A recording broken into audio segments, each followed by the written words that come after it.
जिंदाबाद जिंदाबाद जिंदाबाद जिंदाबाद रहेगा हमेशा मुर्दाबाद ऐसा करना मत ऐसा करना मत मुर्दाबाद वीर परमेश्वर अमर रहे जय रणवीर जय रणवीर जय रणवीर जय रणवीर। वीर ब्रह्मेश्वर अमर रहें, जय रणबीर जय रणबीर। वीडियो में ये जो नारा आप सुन रहे थे, ये जेएनयू से दिया जा रहा था।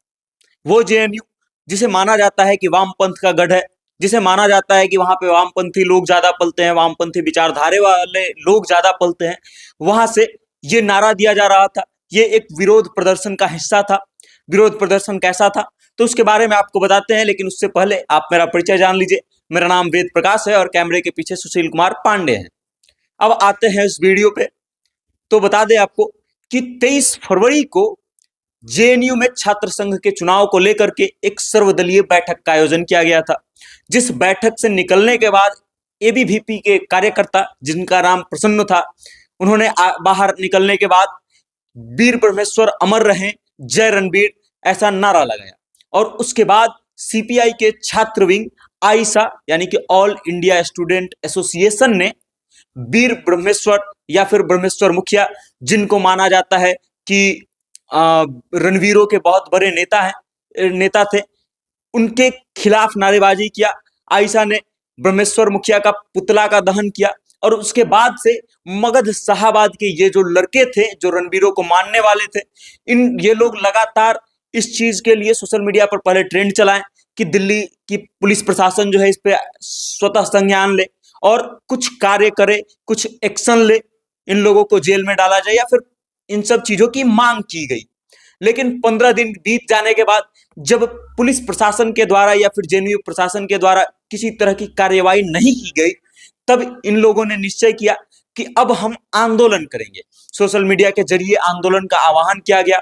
तारीख तय की गई 9 मार्च, यानी कि आज का दिन 9 मार्च का तारीख तय किया गया। और वहां पे देखते ही देखते सैकड़ों लोगों की भीड़ इकट्ठी हो गई। उससे पहले 9 मार्च से पहले यानी कि 8 मार्च की शाम में कुछ लोग जो हैं जेएनयू के अंदर घुसे, ब्रह्मेश्वर मुखिया के फोटो के पास दीपक जलाएं और उनको श्रद्धांजलि अर्पित की।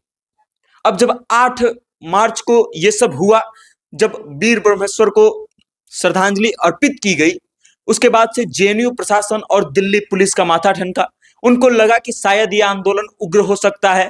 उनको लगा कि हो सकता है कि कल यानी कि 9 मार्च को जो लोग इकट्ठा होंगे उनकी संख्या बल जो है बहुत ज्यादा हो और उसके बाद कुछ अनहोनी हो जाए।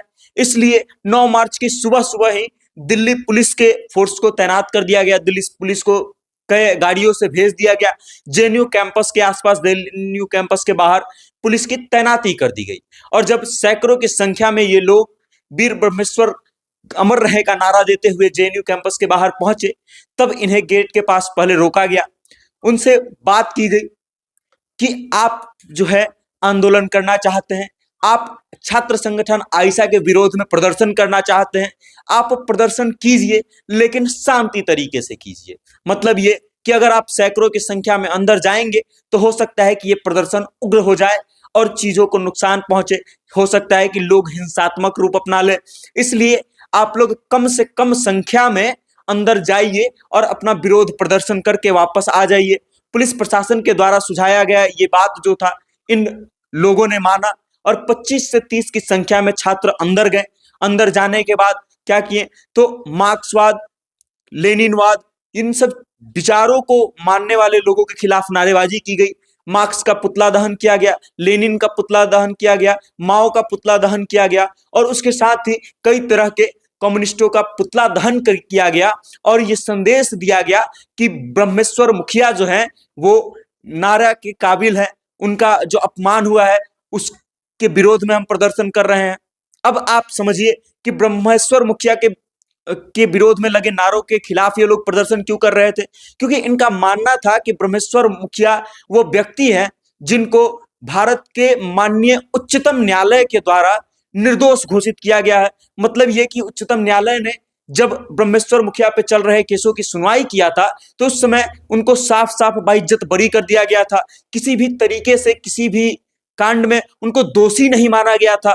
और इस कारण से मोनू सिंह, विकास रणबीर, रमणीक राज, आलोक प्रताप सिंह, मयंक इत्यादि तमाम लोगों ने सोशल मीडिया के माध्यम से ये आंदोलन चलाया कि 9 मार्च को जेएनयू के गढ़ में जाना है, जेएनयू कैंपस में जाना है और फिर उन लोगों का विरोध करना है जिन्होंने ब्रह्मेश्वर मुखिया का विरोध किया है।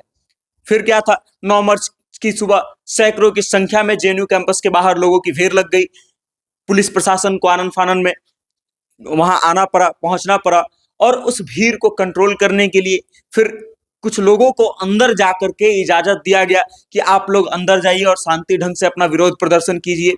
ये लोग अंदर गए, विरोध प्रदर्शन किए और वापस आ गए। अब सोचने वाली बात यह है, जेएनयू वही जगह है जहां कुछ दिन पहले ब्राह्मण बनिया भारत छोड़ो का स्लोगन दीवारों पर लिखा गया था और उस समय भी लगभग इन्हीं लोगों ने उस समय भी आंदोलन किया था और प्रमुखता से इसमें हिस्सा लिया था और इस चीज का विरोध किया था।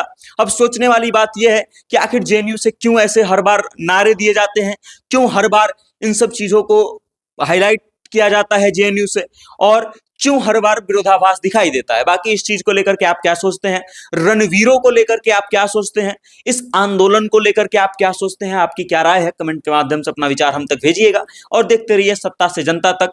जय हिंद, जय बिहार।